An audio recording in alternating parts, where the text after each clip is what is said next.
you're hanging out with guys that you like, and you're just out and meeting anybody you want, and you're in New York City. You're like living Miles Davis's life. Yeah.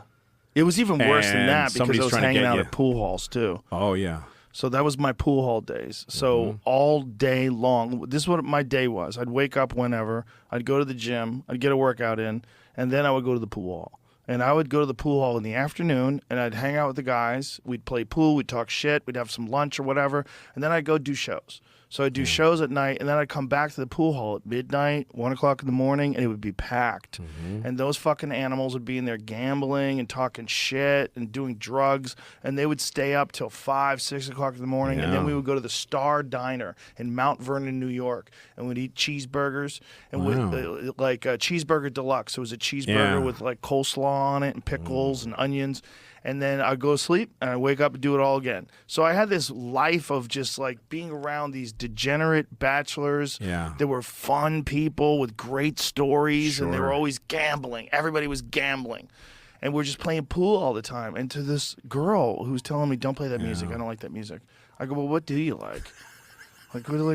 She was just like, everything was like, you know, I remember don't chew that way, don't do this, don't do that. Especially in New York, because it was wide open and it was infinite and open all night.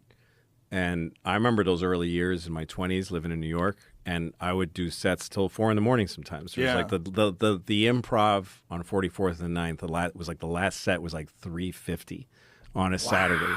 It was something crazy like that. How many people were in the audience? None, like nobody, like barely anybody. But you kept going, you know, just all night shows. Like I had a motorcycle because you could get to shows faster through traffic. You could do 8, 9 shows a night.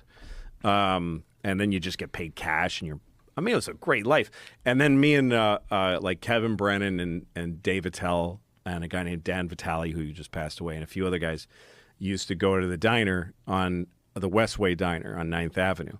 And the Westway was all the street came into Westway. Like everybody that's out hustling, you know, Midtown and Times Square. Back then, Times Square was still filthy. And so there was always like a table of vice cops and then like a table of transvestite hookers. And they're out on the street. They're after each other. But everybody goes to the same diner.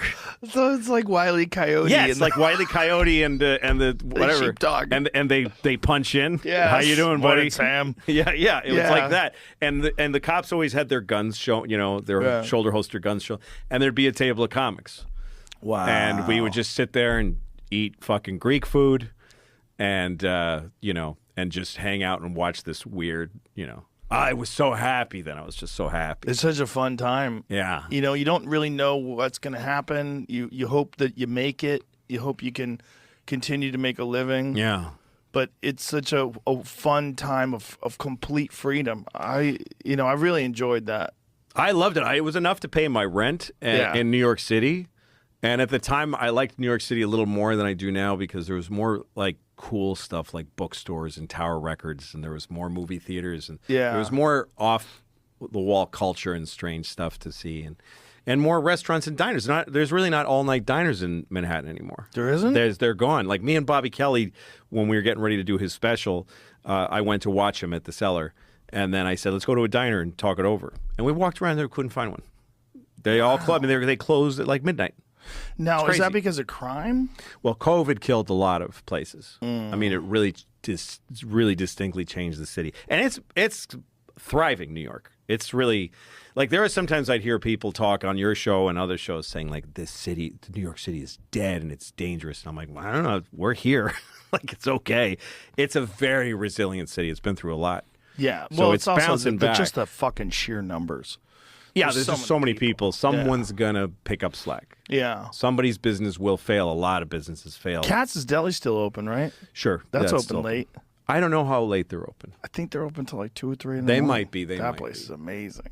I love that place. That's my favorite New York place to eat late night. It hasn't changed. You give them the ticket, and then the guy... Yeah, you paying cash? Yeah, paying cash, and the guy gives you a little piece of pastrami while you're waiting. Yep. And you tip him. Yeah. And then you take these fat chunks of pastrami on rye back to you and a big pickle. Oh, my God. So good. Last time I was there, I rented a Jeff Ross. I'm like, this is the perfect place for you. Yeah. That's where he belongs. Katz's Delicatessen open 24 hours. That's right. Fuck yeah. Yeah. That's it. That's it. all that's left. That's what you want. God, I want to fly there right now and go eat. It's so good. The brisket. Everything's great. Fucking the fries are good. And they've been open since like the 1800s. Forever. Oh, look at that sandwich. Forever. Look at that fucking Beautiful. sandwich. Oh, so good. It's such a classic Jewish delicatessen. Yep. Just classic.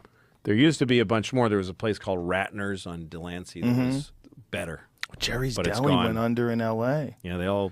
That's a sad. COVID killed Jerry's Deli. Yeah. Jerry's Deli was incredible. I fucking loved that place. I used to stop at, well, the one in Woodland Hills went under before COVID, but I used to stop there on the way home from the Comedy Store. I'd call my wife. I'm like, look, I'm going to Jerry's Deli. What do you want?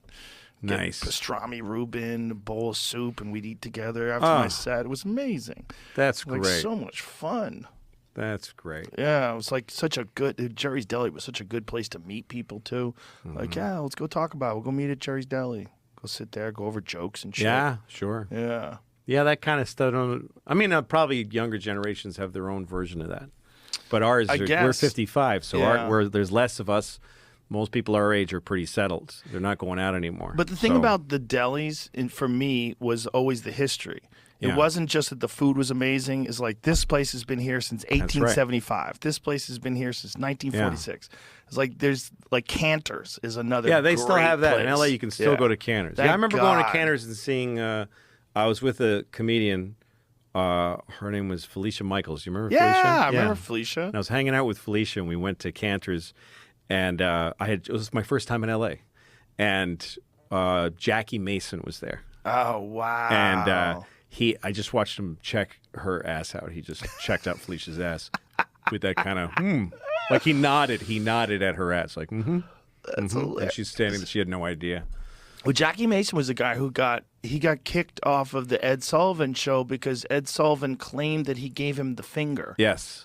And so he got banned from television. Yeah, because forever. I went to the Museum of Broadcasting or whatever it is in New York, where they have like all the archives, because I wanted to see that tape because I read his description of it, and I saw it. What is it? Did he give him the finger? No, what happened was the way he tells the story is that he was doing his set, and I guess Ed was kind of I don't know, he was a little nutty. And he wanted him off. He wanted him to quit, to stop. He wanted to get him off early or something. And so he got behind the camera and he was giving him 2 minutes. It was like giving him like himself. And Jackie's trying to do his set. And he goes, "What are you showing me a finger? Here's a finger. You want a finger? Here's a couple of fingers for you." Like he just sort of like flashed fingers around because Ed Sullivan was showing him, like making finger signs at him that he didn't understand.